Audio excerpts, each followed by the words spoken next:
हर खबर पर होगी आपकी पकड़। डाउनलोड कीजिए एबीपी लाइव ऐप। नमस्कार, आप देख रहे हैं बेटी बचाओ सम्मेलन। जी हां, हाथरस की घटना को लेकर लगातार एबीपी न्यूज इंसाफ के लिए आवाज उठा रहा है। एबीपी की कोशिश रंग भी ला रही है। ये एबीपी न्यूज की मुहिम का ही असर है कि पीड़ित परिवार की बात दुनिया के सामने आई, अफसरों पर कार्रवाई हुई, सीबीआई जांच की सिफारिश की गई सरकार के द्वारा। आज भी एबीपी न्यूज की ये मुहिम लगातार जारी है, क्योंकि सवाल बना हुआ है कि बेटी कैसे बचेगी। इसलिए आज हम कर रहे हैं बेटी बचाओ सम्मेलन। मैं आपके साथ शोभना यादव। हमारे साथ देश के बड़े पूर्व पुलिस अधिकारी जुड़ेंगे इस सम्मेलन में। लेकिन सबसे पहले सबसे बड़ा सवाल, हाथरस केस में एसपी समेत 5 पुलिस अधिकारियों पर तो कार्रवाई हो गई, लेकिन डीएम एसडीएम पर अभी तक कोई कार्रवाई नहीं हुई है। सवाल यही बना हुआ है कि जब पुलिस के ऊपर, पुलिस महकमे के ऊपर, तमाम अधिकारियों के ऊपर कार्रवाई की गई, तो आईएएस अधिकारी के ऊपर यानी डीएम डिस्ट्रिक्ट मजिस्ट्रेट के ऊपर कोई कार्रवाई क्यों नहीं की गई? क्योंकि डिस्ट्रिक्ट मजिस्ट्रेट के आदेश पर ही सुपरिंटेंडेंट ऑफ पुलिस एसपी जो है वो कोई भी जिसे कहा जाए कि काम करता है, आगे किसी भी जांच को उसी दिशा में आगे बढ़ाता है। अगर आधी रात में अंतिम संस्कार उस बेटी का बिना परिवार के किया गया, तो ये आदेश किसने दिया था, ये किसने तय किया था? एसपी तो तय नहीं कर सकता है। और अगर डीएम ने ये आदेश दिया था, एसडीएम ने ये आदेश दिया था, तो फिर डीएम और एसडीएम के खिलाफ कार्रवाई क्यों नहीं की गई? एसपी पर तो कार्रवाई हुई है। और इसको लेकर जो आईपीएस एसोसिएशन है और आईएएस एसोसिएशन है वो भी आमने सामने है। आईपीएस एसोसिएशन का ये आरोप है कि हमेशा पुलिस अधिकारियों पर ही कार्रवाई क्यों होती है, जो प्रशासनिक अधिकारी हैं यानी जो आईएएस ऑफिसर्स हैं उनको क्यों छोड़ दिया जाता है, ये भेदभाव क्यों किया जाता है। तो इसको लेकर भी आवाज लगातार उठ रही है। और इसी बीच बीएसपी की अध्यक्ष मायावती ने भी हाथरस केस में डीएम प्रवीण कुमार की भूमिका पर सवाल उठा दिया है। देखिए उनका ट्वीट, क्या कह रही है मायावती। हाथरस के डीएम पर मायावती का निशाना, डीएम के रहते निष्पक्ष जांच मुमकिन नहीं है। हाथरस के डीएम पर मायावती का बड़ा बयान अब सामने आया है। हाथरस गैंगरेप कांड के पीड़ित परिवार ने जिले के डीएम पर धमकाने आदि के कई गंभीर आरोप लगाए हैं। ये सुश्री मायावती ने ट्वीट किया है। रहस्य में चुप्पी दुखद व अति चिंताजनक। हालांकि सरकार सीबीआई जांच हेतु राजी हुई है, किंतु उस डीएम के वहां रहते इस मामले की निष्पक्ष जांच कैसे हो सकती है? लोग आशंकित हैं। और यही सवाल देखिए एबीपी न्यूज भी लगातार उठा रहा है। सियासी दल अपनी राजनीति करते रहेंगे, लेकिन एबीपी न्यूज पिछले 4 दिनों से लगातार ये मुहिम छेड़े हुआ है कि हाथरस की बेटी को न्याय मिलना चाहिए और न्याय मिलने की तरफ कदम भी आगे बढ़े हैं। एबीपी न्यूज की मुहिम का असर देखने को मिला है। और अब एबीपी न्यूज लगातार यही सवाल पूछ रहा है कि जब एसपी, डीएसपी, एसएचओ और सिपाहियों को आपने सस्पेंड किया है, तो डीएम प्रवीण कुमार को क्यों उनके साथ रियायत, उनके साथ क्यों ये नरमी दिखाई जा रही है? और देखिए आईएएस लॉबी और आईपीएस लॉबी आमने सामने। सिर्फ हाथरस के लिए एसपी विक्रांत वीर ही सस्पेंड क्यों किए गए? हाथरस के डीएम प्रवीण कुमार पर अब तक कोई कार्रवाई क्यों नहीं हुई? लगातार एबीपी न्यूज बेटी बचाओ सम्मेलन में भी ये सवाल पूछ रहा है। आईपीएस अधिकारियों को बलि का बकरा बनाया जाता है। हाथरस में सिर्फ एसपी को सजा क्यों? जब डीएम और एसपी की गलती एक जैसी तो सजा अलग अलग क्यों? क्या एसपी ने बिना डीएम के आदेश के अंतिम संस्कार किया? आईएएस लॉबी अपने लोगों को हमेशा बचा लेती है, हमेशा मोस्ट पावरफुल लॉबी इसको माना जाता है। डीएम प्रवीण कुमार पर मुख्यमंत्री योगी आदित्यनाथ ने क्यों इस तरह का एक्शन लिया? योगी सरकार पिछले 3 सालों में 14 आईपीएस अधिकारियों को सस्पेंड कर चुकी है। आईएएस अधिकारियों के खिलाफ कार्रवाई क्यों नहीं होती है? तो चलिए अब बेटी बचाओ सम्मेलन की शुरुआत करते हैं। ये तमाम वो बड़े सवाल जो एबीपी न्यूज लगातार हम आपसे पूछ रहे हैं, सरकार से पूछ रहे हैं, प्रशासन से पूछ रहे हैं। रविकांत मेरे सहयोगी बने हुए हैं लगातार और डीएम आवास के बाहर हैं। रविकांत, सवाल यही है कि डीएम पर अभी तक कार्रवाई क्यों नहीं की गई है? जब पुलिस महकमे के ऊपर कार्रवाई हो गई है, तो क्या पुलिस ने डीएम के आदेश के बिना ये सब कुछ किया है? देखिए, सबसे बड़ा सवाल यही है और राज्य सरकार की क्या लाचारगी है ये नहीं समझ में आ रहा है, क्योंकि डीएम स्पष्ट रूप से दोषी है। खुद डीजीपी और सरकार ये कह चुकी है कि जो फैसला है वो लोकल लेवल का है, यानी डीएम और एसपी के बीच का फैसला था। अब डीएम और लोकल एसपी की अगर बात करें तो एसपी बिना डीएम के इतना बड़ा फैसला कर नहीं सकता है, क्योंकि ये उसके दायरे से बाहर है।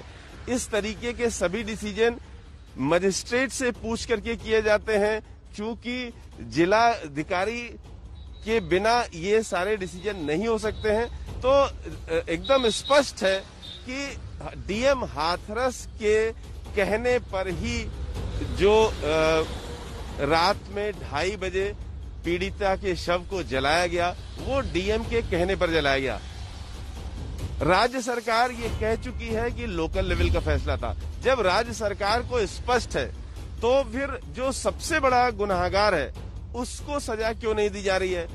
हमारा सवाल सजा को लेकर के भी नहीं है। डीएम को आप सजा दीजिए न दीजिए ये आप जानिए, लेकिन हमारा प्रश्न सिर्फ ये है कि डीएम अगर यहाँ बने रहते हैं तो जांच प्रभावित होगी।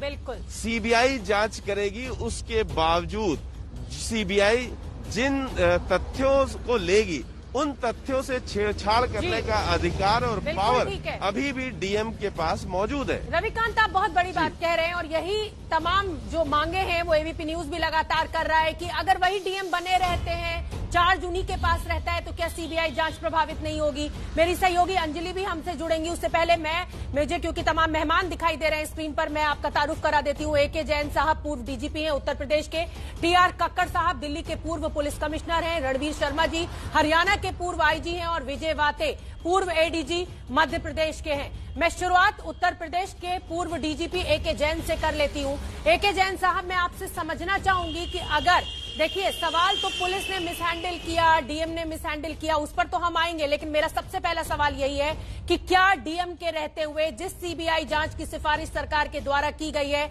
अगर केंद्र सरकार सीबीआई जांच की तरफ आगे बढ़ती है तो निष्पक्ष जांच हो पाएगी प्रवीण कुमार के रहते हुए? देखिए, सीबीआई जांच में तो कोई व्यवधान उत्पन्न नहीं कर पाएंगे जिलाधिकारी, और मैं इस बात से बिल्कुल हैरान हूं कि सारी कार्रवाइयां जो है वो डीएम के निर्देशन में हुई। डीएम धमकाते सुने गए, सब मीडिया चैनल्स ने सुना। जो मेरी इंफॉर्मेशन है हाथरस के बारे में, डीएम बुरी तरीके से प्रशासन पर, जिले पर हावी हैं और अपने अपने जो चाहते हैं सो करते हैं। ये जो फैसले लिए गए हैं जिनको कोई जस्टिफाई नहीं कर सकता है, जिसके लिए कल प्रिंसिपल सेक्रेटरी होम और डीजीपी ने भी वहां पे क्षमा मांगी है, जो उनके पार्ट पर कतई उचित था। ऐसे में ये एक मेरा स्पष्ट मानना है, मैं स्पष्ट रूप से इस बात को कह रहा हूं कि यूपी की जो पावरफुल आईएएस लॉबी है उन्होंने इसको डीएम को बचाया है। ठीक है, डीएम का तत्काल प्रभाव से वहां से तबादला किया जाना चाहिए। ये गलत संदेश इसका जाता है। आप हेड ऑफ क्रिमिनल एडमिनिस्ट्रेशन अपने को बताते हैं और जब जिम्मेदारी लेने की बात आती है तो सारी जिम्मेदारी एसपी और डीएसपी पुलिस अधिकारी पे डाल देते हैं। ठीक है एके जैन साहब, मैं आऊंगी आपके पास। टीआर कक्कड़ दिल्ली के पूर्व पुलिस कमिश्नर, ये जो लड़ाई IAS lobby versus IPS lobby आप बनते हुए देख रहे हैं कक्कड़ साहब, क्या लग रहा है इससे मामला और उलझेगा आगे? न्याय मिलने में देरी होगी और ज्यादा, या फोर्स डिमोरलाइज होगी पुलिस फोर्स? देखिए, इससे पहले कि मैं आपके इस प्रश्न का उत्तर दूं, आप देखिए कि हमारे प्रशासनिक प्रणाली में जिला जो है उसका क्रिमिनल एडमिनिस्ट्रेशन का मुखिया जो है वो डिस्ट्रिक्ट मजिस्ट्रेट है। बाकी कार्रवाइयां सारे एसएसपी या एसपी जो है वो करते हैं। लेकिन इस तरह का निर्णय मैं फिर कहता हूं, बिना डीएम को बताए, बिना उसकी इजाजत लिए, और वो ऑब्वियसली एक एसडीएम को भी भेजेगा वहां पर, इसके बगैर नहीं हो सकता। बड़ी हैरानी की बात है कि यूपी में जब एक एडिशनल चीफ सेक्रेटरी और डीजीपी माफी मांग रहे हैं और इंक्वायरी करवा रहे हैं, वो एसआईटी जो भी है, जिला मजिस्ट्रेट को क्यों नहीं सस्पेंड किया गया? क्यों हर वक्त जांच आईपीएस अफसर पे गिरती है? आईपीएस अफसर भी उसी जिले में है, वो भी है। और इस पर्टिकुलर निर्णय में अगर कोई और एनकाउंटर है, दूसरा है, तो मैं समझ सकता हूं कि गलत हुआ है तो एसएसपी को करिए। लेकिन इस निर्णय में जिसमें इतना, ये डिस्ट्रिक्ट मजिस्ट्रेट को सस्पेंड करना चाहिए था। ये बहुत ठीक है कक्कड़ साहब, और जो बात आप कह रहे हैं कक्कड़ साहब, यही मांग एबीपी न्यूज भी कर रहा है कि जब सुपरिंटेंडेंट ऑफ पुलिस एसपी के खिलाफ कार्रवाई की गई है, पुलिस महकमे के खिलाफ कार्रवाई की गई है, तो फिर डीएम और एसडीएम को क्यों बख्शा गया है, क्यों नरमी? अंजलि का मैं रुख करना चाहूंगी। अंजलि, आप परिवार के साथ मौजूद हैं, जिसको कहा जाए कि इस समय परिवार ऐसे दुख में है जिसके शायद अंदाजा, जिसकी कल्पना भी नहीं की जा सकती है। परिवार का क्या कहना है? सीबीआई जांच की सिफारिश कर दी गई है, लेकिन खबर यह भी आ रही है कि परिवार चाहता है कि सुप्रीम कोर्ट की निगरानी में पूरी न्यायिक जांच हो इस मामले की। क्या कह रहा है परिवार?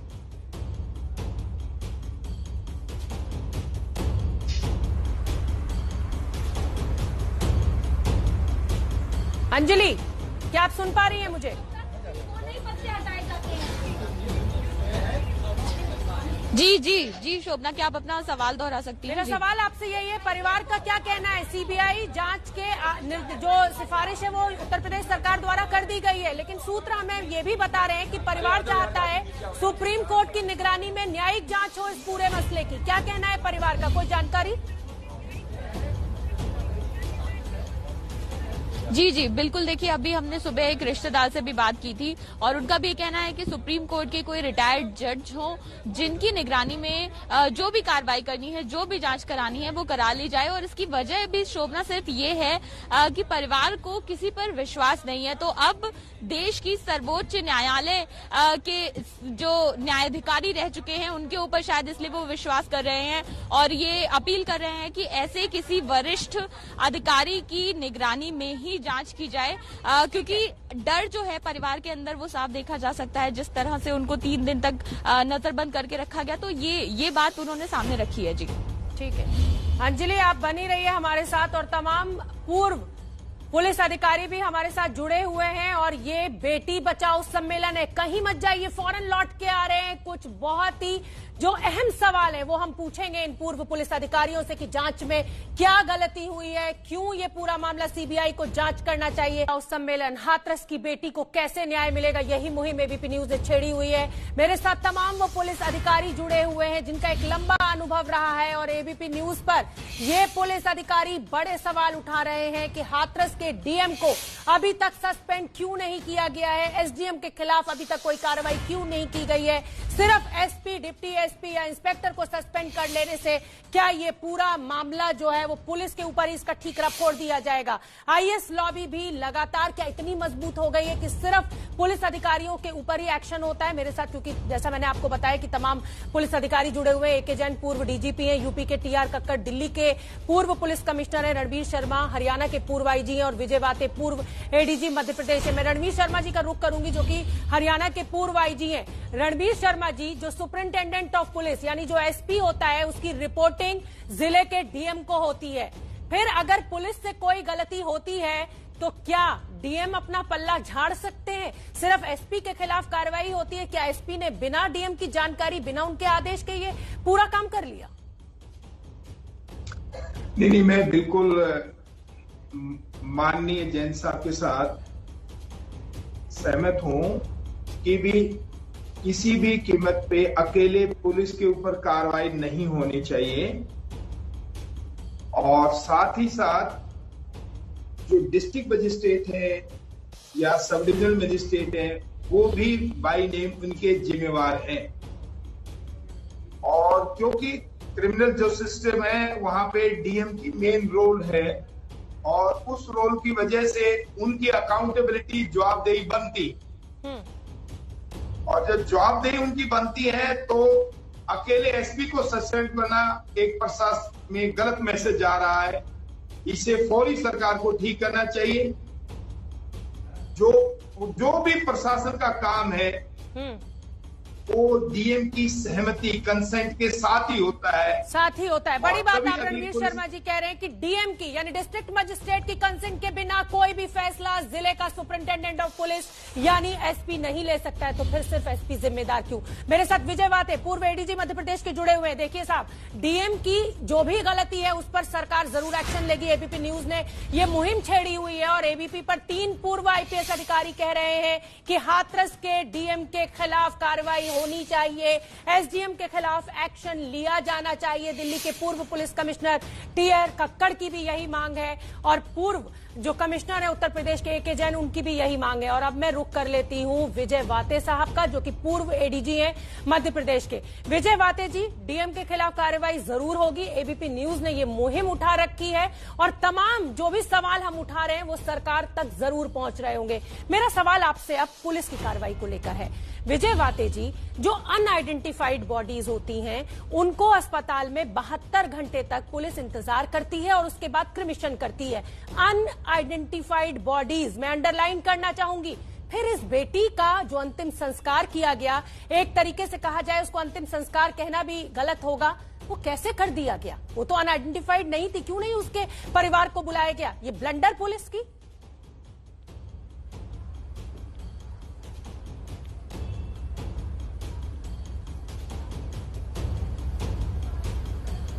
विजय वाते, आवाज तो करो। विजय वाते जी तक मेरी आवाज नहीं पहुंची है, यही सवाल मैं ए.के. जैन साहब से ले लेती हूँ। हाँ, विजय वाते जी, मेरा सवाल यही है कि पुलिस 72 घंटे इंतजार करती है अनआइडेंटिफाइड बॉडी का क्रिमिशन करने के लिए। ये जो कहा जाए कि बॉडी थी या अनआइडेंटिफाइड नहीं थी, परिवार है इसका, उसके बावजूद क्रिमिशन इस तरीके से आधी रात में कर देना पुलिस की ब्लंडर।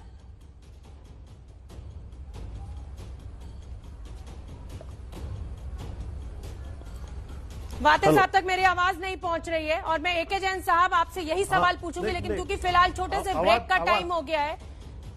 वाते साहब, आवाज आ गई है आप तक मेरी? मैं टेक्निकल टीम से कहती हूँ उसको मैं ठीक कराने की। जी, मेरा सवाल यही है कि 72 घंटे पुलिस के पास होते हैं अनआइडेंटिफाइड बॉडी का क्रिमिशन करने के लिए, फिर इस मामले में इतनी जल्दबाजी क्यों दिखाई गई कि परिवार को भी शामिल नहीं किया गया? ये फिर चली गई आवाज। वाते साहब से मेरा संपर्क नहीं हो पा रहा है। मैं ए.के. जैन साहब का रुख करूंगी। फिलहाल एक बहुत छोटे से ब्रेक के लिए मैं यहां रुक रही हूं, लेकिन कहीं मत जाइए। अनआइडेंटिफाइड बॉडी, मैं ये अंडरलाइन कर रही हूं बार बार, जिस शरीर की, जिस पार्थिव शरीर की कोई पहचान नहीं हो पाती है, उसका पुलिस को हक है क्रिमिशन करने का, लेकिन इस बेटी का क्रिमिशन करने का हक पुलिस को किसने दिया? यही होगा सवाल डीजीपी यूपी के ए.के. जैन साहब।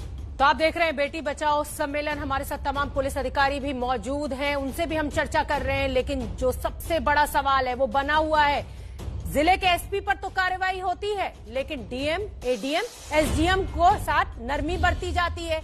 वजह क्या है? क्या आईएएस लॉबी इतनी ताकतवर है राज्य में कि आईपीएस अधिकारियों के ऊपर हमेशा कार्रवाई हो जाती है, लेकिन आईएएस अधिकारी किनारा कर लेते हैं, हर जिम्मेदारी से अपने आप को अलग कर लेते हैं और सारी की सारी गलती का ठीकरा जो है वो आईपीएस अधिकारियों के ऊपर या पुलिस महकमे के ऊपर फोड़ दिया जाता है। ए.के. जैन साहब, पूर्व डीजीपी मेरे साथ बने हुए हैं। ए.के. जैन साहब, सवाल मेरा यही कि 72 घंटे का इंतजार किया जाता है अनआइडेंटिफाइड बॉडी का अंतिम संस्कार करने के लिए भी। इस बच्ची के तो माता भी थी, पिता भी, भाई भी, भाभी भी, फिर आखिर पुलिस को क्या जरूरत हो गई? और क्या पुलिस का यही सबसे बड़ा ब्लंडर? या कहा जाए कि हाँ जी, पहली बात तो ये भ्रांति मैं दूर कर दूं टीवी पे, एसपी डीएम को रिपोर्ट नहीं करता है, एसपी अपने आईजी को रिपोर्ट करता है और ऊपर अपने डीजी को रिपोर्ट करता है। पर लॉ एंड ऑर्डर सिचुएशंस में ये एस्टेब्लिश्ड ट्रेडिशन है, प्रैक्टिस है कि अगर सनसेट के बाद पोस्टमार्टम किया जाता है लॉ एंड ऑर्डर के इश्यूज को लेकर, तो वो डीएम की अनुमति से ही आर्टिफिशियल लाइट में पोस्टमार्टम होता है और आर्टिफिशियल लाइट में ही रात्रि में ही दाह संस्कार किया जाता है। ये बड़ा स्पष्ट है और इसमें कोई दो राय नहीं। डीएम, एसडीएम, एडीएम जो भी वहां पर मौजूद थे, सबकी सहमति से ये हुआ है और इसके लिए बराबर की जवाबदेही, अगर ज्यादा नहीं तो बराबर की जवाबदेही डीएम, एडीएम, एसडीएम की भी है। आप लोगों ने सबने वहां पर, मीडिया ने वहां पर इनका रोल देखा है। एसपी के खिलाफ कार्रवाई हुई, डिप्टी एसपी के खिलाफ हुई, उस पे कोई आपत्ति नहीं है। चलिए, कार्रवाई हुई क्योंकि उन्होंने गलत स्टेप ले लिया। पर सवाल इस बात का है कि आप एक पक्ष को पूरा बचा रहे हैं और दूसरे पक्ष को आप दंडित कर रहे हैं। ठीक है, एक पक्ष को आप, हाँ ठीक है, मैं आऊंगी आपके पास जैन साहब। बड़ी बात आप कह रहे हैं कि एक पक्ष को पूरी तरह से जिम्मेदार बताया जा रहा है हर गलती के लिए और एक पक्ष को बड़ी खूबसूरती के साथ बचाया जा रहा है। विजय वाते जी, पूर्व एडीजी हैं मध्य प्रदेश के, वो भी मेरे साथ बने हुए हैं। विजय वाते जी, जैसा कि डीजी साहब, पूर्व डीजी साहब कह रहे हैं जैन साहब कि एक पक्ष को बचाया जा रहा है, एक पक्ष को जिम्मेदार ठहराया जा रहा है। इससे इतर मेरा सवाल आपसे ये है कि पुलिस, अगर उसको ऐसी क्या जरूरत महसूस हो गई जब उस शरीर के सब पहचानने वाले थे, माता पिता घर परिवार था, कि आधी रात में आपने उसका अंतिम संस्कार कर दिया और केरोसिन डालकर? हिंदू धर्म में क्या बिल्कुल संवेदनहीन हो गई है इस देश की पुलिस या प्रशासन?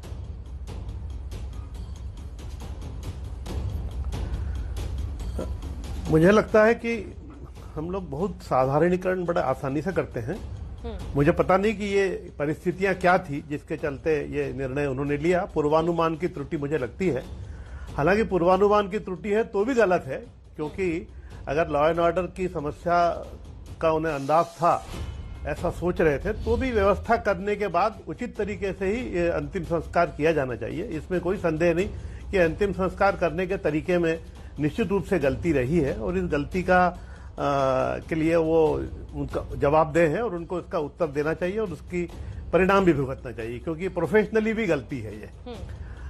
लेकिन मुझे ये लगता है कि संस्थाओं पर अविश्वास करने की कोई सीमा होना चाहिए। हम लोग एक सीमा से बाहर चले जाते हैं तो संस्था में जो लोग काम करते हैं उनका आत्मविश्वास भी डगमगा जाता है।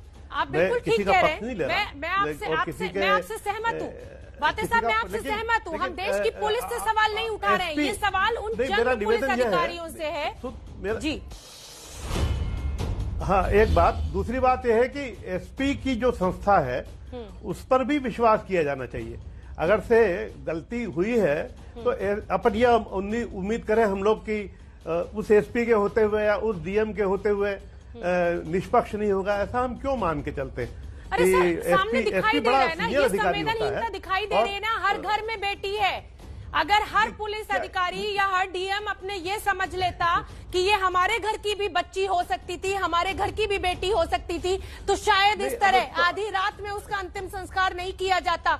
माँ उसकी बिलखती रह गई, कहती रह गई कि अंतिम बार हल्दी तो लगा लेने दीजिए। आपने अगर आप सुने तो मैं बोलूं। हाँ जी, देखिए आप सुने तो मैं बोलूं, आपको सुनना नहीं हो तो मैं नहीं बोलता। नहीं बोलिए। मेरी प्रार्थना यह है कि ठीक कह रहे हैं आप, बिल्कुल सही, गलत है, मैं कहाँ कह रहा हूँ पर गलत, लेकिन आप एसपी तक जवाबदारी डाल करके क्यों समाप्त कर देते हैं? उसके ऊपर भी जाए। हाँ। फिर और ऊपर भी जाए। हाँ। प्रश्न ये है कि आप किसी न किसी स्तर पे, अब आप अगर लोकल पुलिस पे नहीं कर रहे तो आप राज्य पुलिस पे करें, राज्य पुलिस पे नहीं करें, अब सीबीआई पे भरोसा कर रहे हैं। कल सीबीआई की जांच आपके पक्ष में नहीं आई तो आप उस पर भी भरोसा नहीं करेंगे। फिर एक सीमा आएगी, अब हाईकोर्ट पे भी नहीं करेंगे, फिर एक सीमा आएगी। मेरा निवेदन है कि आपको संस्थाओं में कहीं न कहीं भरोसा करना चाहिए। बिल्कुल ठीक है, संस्थाओं में भरोसा करना चाहिए। टीआर कक्कड़ साहब भी जुड़ रहे हैं, दिल्ली के पूर्व कमिश्नर। आऊंगी बातें साहब आपके साथ, पूरे तथ्य मालूम वहाँ के नहीं है। बिल्कुल आऊंगी मैं आपके पास। टीआर कक्कड़ साहब भी मेरे साथ जुड़े हुए हैं। कक्कड़ साहब, ये जो संवेदनहीनता है, चाहे डीएम की हो चाहे एसपी की हो, ये अक्षम्य है, ये अक्षम्य अपराध है। इस पूरे जो भी घटना हुई है, बड़ी मतलब सामूहिक बलात्कार हुआ है, होते हैं, बहुत दुख की बात है, होते हैं। उसके बाद आरोपी पकड़े जाते हैं, क्योंकि ये प्रशासन को थोड़ा सा और कंसर्न होना चाहिए था कि दलित है, उनको पता है कि इससे बवाल उठेगा। अगर वो इतना आगे नहीं सोच सकते हैं, वो प्रशासन के अधिकारी जो वहां पर हैं, तो मेरा ख्याल में उनमें अभी मैच्योरिटी नहीं आई है। और ये जो घटना इन्होंने किया है कि आधी रात को उस शव को जला देना, उसको इस तरह जलाना जैसे उसका कोई वाली वारिस नहीं है, ये बिल्कुल एक मतलब इसको कंडम करना चाहिए और ये कंडम हो रहा है। अब देखिए, एक इस वजह से, केवल इस वजह से किस तरह पूरे प्रदेश में अशांति फैली हुई है। अगर ये उनके परिजनों को बुलाकर ये सब करवा लेते, शोर फिर भी मचता, लेकिन इससे बहुत कम होता, बहुत कम होता। अब तो यह है कि क्यों किया गया ऐसे इसकी, और इसका मैं फिर कहना चाहता हूं कि ये एसपी महोदय बगैर डीएम के से सलाह किए हुए, उनकी परमिशन के बगैर नहीं करते हैं, नहीं कर सकते, उन पर एक्शन। अदरवाइज आप पुलिस को डिमोरलाइज कर रहे हैं, इसका भी आपको ख़यामियत भुगतना पड़ेगा कभी। पुलिस, देखिए, एक एसएचओ ने गलती की, आपका पूरा प्रदेश हिल गया। मत करिए ऐसे, अपनी बैलेंस बनाए रखिए। अगर अधिकारी उसने भी कुछ किया है, डीएम, एडीएम, एसडीएम, उनको भी ट्रांसफर करिए, सस्पेंड करिए, जो आप करना चाहते हैं। लेकिन उनको आपने कक्कड़ साहब बड़ी बात आप कह रहे हैं, लेकिन सवाल फिर वही का वही बना हुआ है कि अगर एसएचओ ने ये फैसला किया कि आधी रात में ये अंतिम संस्कार किया जाएगा, तो क्या डीएम के आदेश नहीं थे? क्या एसपी उस पूरे लाइन में मौजूद नहीं थे? सभी मौजूद थे, तो जिम्मेदारी तो सबकी तय होगी। लेकिन क्योंकि ये रवैया है कि सबसे छोटे सिपाही की गर्दन दबा दो, आला अधिकारी बच जाएं, ये अब नहीं चलेगा। एबीपी न्यूज लगातार तीखे सवाल पूछ रहा है और हमने मुहिम छेड़ी हुई है, हाथरस की बेटी को न्याय दिलाना है। और अब मैं ब्रेक के लिए जा रही हूं, लेकिन मैं आपको बता दूं, ब्रेक से लौटकर पुलिस के रवैये की करेंगे बात, प्रशासन के रवैये की करेंगे बात कि क्या कोई मर्सिडीज वाला पहुंचता है थाने तो पुलिस का रवैया कुछ और होता है, और कोई गरीब पहुंचता है तो क्या रवैया कुछ और होता है। छोटा सा ब्रेक, फौरन लौट के आ रहे हैं। सम्मेलन और जैसा कि लगातार मैं आपको बता रही हूं, एबीपी न्यूज की मुहिम है, हमें हरियाणा की बेटी को न्याय दिलाना है। और जिस तरीके से डीएम को हाथरस की बेटी को न्याय दिलाना है, जिस तरीके से पुलिस महकमे के ऊपर कार्रवाई की गई, लेकिन प्रशासनिक अधिकारी, आईएएस अधिकारी के साथ नरमी बरती गई, यही हमारा सबसे बड़ा सवाल। और तमाम पुलिस अधिकारी भी मेरे साथ जुड़े हुए हैं। रणवीर शर्मा जी, जो कि हरियाणा के पूर्व आईजी हैं, मैं उनका रुख कर लेती हूं। रणवीर शर्मा जी, इस पूरी जांच में, जिस तरीके से ये मामला आगे बढ़ रहा है, इसमें जो सबसे ज्यादा सवाल पूछे जा रहे हैं, वो सवाल पूछे जा रहे हैं डीएम से कि अगर डीएम का आदेश था ही नहीं तो एसपी ने इतना बड़ा फैसला कैसे ले लिया, और अगर डीएम का आदेश साथ था तो कार्रवाई सिर्फ एसपी के खिलाफ क्यों? यही सबसे बड़ा सवाल। रणवीर शर्मा जी। मैं मैडम बिल्कुल आपकी बात से सहमत हूं कि भाई एक तरफा कार्रवाई तो बहुत ही गलत मैसेज सारे पुलिस प्रशासन में जा रहा है, और आईपीएस लॉबी में विशेष तौर से कि उनकी डिमोरलाइजेशन हो रही है कि भी वो जो भी कार्रवाई लैंड ऑर्डर के बारे में होती है वो पूरा प्रशासन इन्वॉल्व होता है, डीएम भी, एडीएम भी, एसडीएम भी, हमारा डीएसपी भी, एसएचओ भी, सभी लोग मिलके उस चीज को डिसाइड करते हैं। और जो इन्होंने ये डिसीजन लिया रात को क्रिमिनेशन करने का, वो निश्चित रूप से गलत था। चाहे कितनी लैंड ऑर्डर सिचुएशन हो, बगैर फैमिली के, उसके परिवार के लोगों के बगैर क्रिमिनेशन कराना वो बिल्कुल गलत है, और लैंड ऑर्डर को और ज्यादा खराब करने की बात आ रही है। ये बात हमने पहले भी कही थी कि भी जो डेड बॉडी रात का क्रिमिनेशन कराया वो गलत है। नंबर 2, वहां पे चाहे हमारे मीडिया के, टीवी के भाइयों को, बहनों को रोकना और नेताओं को रोकना उनसे मिलने उनके दुख की घड़ी में, वो भी गलत था। और अब दोनों ये सिचुएशन पहले ही हो जानी चाहिए थी सरकार के लेवल पे कि भी अगर वो पुलिस की तफ्तीश से सहमत नहीं है तो सीबीआई की इंक्वायरी कर दे, ठीक है, सीबीआई जांच करवा दे, लेकिन ये नहीं कि भी एक तरफा कार्रवाई नहीं होनी चाहिए। बिल्कुल ठीक है शर्मा जी, आप बहुत बड़ी बात कह रहे हैं कि एक तरफा कार्रवाई नहीं होनी चाहिए। एके जैन साहब, पूर्व डीजीपी, मेरे साथ बने हुए हैं। एक और टेक्निकल एंगल मैं जैन साहब आपसे समझना चाहूंगी। एक एडीजी रैंक के अधिकारी उत्तर प्रदेश के सामने आते हैं और कहते हैं कि पोस्टमार्टम रिपोर्ट में और फॉरेंसिक रिपोर्ट में रेप की पुष्टि नहीं होती है, लेकिन जो बेटी है उसका डाइंग डिक्लेरेशन है कि उसके साथ रेप हुआ है। इस पर क्या कहेंगे आप? बच्ची ने अगर ये डाइंग डिक्लेरेशन दिया है, पुलिस ने मुकदमा दर्ज किया है 376D का, उसकी एविडेंस भी है। जो मैंने सुना बच्ची की मां को बोलते हुए, तो जिस हालात में बच्ची मिली है, मैं रिपीट नहीं करना चाहूंगा टीवी में, मुझे नहीं लगता है कि उसके साथ जो है अनाचार नहीं हुआ है। और ये अब सीबीआई को इन्वेस्टिगेशन दे दिया गया है, देखिए, और मैं समझता हूं कि जो दूध का दूध है, पानी का पानी है, वो हो जाएगा। और अगर कोई भी पुलिस अधिकारी, प्रशासनिक अधिकारी, उन्होंने अपनी सीमा लांघ कर कोई कार्रवाई की है तो वो भी दंड के दायरे में आएंगे, और सीबीआई अवश्य उनके खिलाफ भी प्रबल संस्तुति उत्तर प्रदेश सरकार को करेगी। ठीक है जैन साहब। टीआर कक्कड़ साहब, मैं आपका रुख करना चाहूंगी। ये जो बहुत जल्दबाजी में जो अंतिम संस्कार किया गया, इसमें एक सवाल ये भी कहा जा रहा है और पूछा जा रहा है पुलिस से कि इससे तो सारे साक्ष्य जो हैं वो डिस्ट्रॉय हो सकते हैं।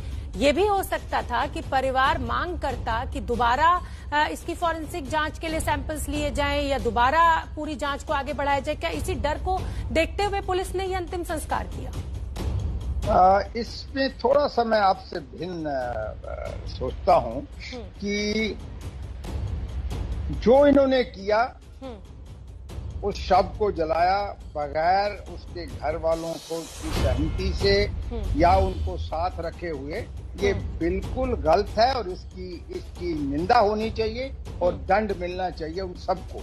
लेकिन वो सबको मैं जब कहता हूं तो प्रशासन जब चलाया जाता है तो दो ही लोग मेन जो है डीएम और एसपी हैं, ऐसे मौकों पर वो आपस में कंसल्टेशन करके ये ऐसा कार्य करते हैं। और अगर डीएम एक स्टैंड ले ले ऐसे केस में कि नहीं भाई ये नहीं होगा, हम कल ही करेंगे, तो एसपी नहीं करेगा। एक तो ये हो गया। अब दूसरा ये कि अगर वो ना जलाते तो शायद सेकंड फॉरेंसिक जांच हो सकती थी। ये एक कहना बड़ी मतलब कुछ भी हो सकता था, लेकिन वहां तक सब ठीक था क्योंकि मेडिकल हो गया है। उसके बाद यहाँ पर उसकी जो भी सफदरजंग में उसकी दवा वगैरह हुई है, वहां भी पर्चे बने होंगे, उसकी डाइंग डिक्लेरेशन है, तो इससे आगे कोई और जांच की आवश्यकता नहीं होती है। लेकिन रेप का केस, मतलब उस दिन मैं सुन रहा था एडीजी साहब को, मुझे दुख हुआ कि इतने सीनियर अफसर इस स्टेज पर, जबकि इतना कुछ हो रहा है, आपको इस तरह की बात करनी नहीं चाहिए टीवी पे, क्योंकि ये बात की बातें हैं। आप पहले ये कि उसकी स्टेटमेंट है, डाइंग डिक्लेरेशन है, आपने 376B में पर्चा दर्ज कर रहा है, आपके पास और कोई चारा ही नहीं है। मतलब डाइंग डिक्लेरेशन जो है वो सबसे अहम साक्ष्य है और उसको कहीं ना कहीं नजरअंदाज नहीं किया जा सकता। अब मैं अपने दर्शकों को उस परिवार की बात सुनवाना चाहती हूं जो असीमित दर्द, असीमित तकलीफ से जूझ रहा है और लगातार एक ही मांग कर रहा है, हमारी बच्ची को, हमारी बेटी को न्याय दीजिए। पर ये जो हमारे बहन का हुआ वो गैंग रेप ही हुआ है, ये बात मेरी माँ भी कहती है, मेरी बहन भी कहा है, और इसको झुठाया जा रहा है। ऐसे लेके गए कि पहले तो इन्होंने सीधी गाड़ी शमशान में आधी रास्ता में पहुंचा दी। सारे जो लोग आ रहे सब डरा रहे, पर लोगों हमारा कोई इंसाफ नहीं कर रहा कोई। मैम ने बोला था कि आपको अगर आपकी बहन अगर उस कोरोना से मर जाती तो आपको कोई मुआवजा मिलता, ऐसे बात कर रहे हैं हमसे। एक्सीडेंट थे, वो गाड़ी के सामने लेट गए, पुलिस वाले ने उनके सीना में ही लात मारी बहुत तेजी से।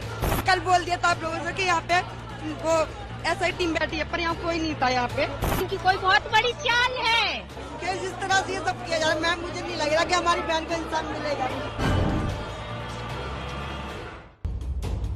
तो सत्यमेव जयते बेटी बचाओ सम्मेलन, ये आप देख रहे हैं। तमाम वो पुलिस अधिकारी हमारे साथ जुड़े हुए हैं जिनका एक लंबा अनुभव अपने इस क्षेत्र में रहा है। मैं जैन साहब आपका रुख करना चाहूंगी।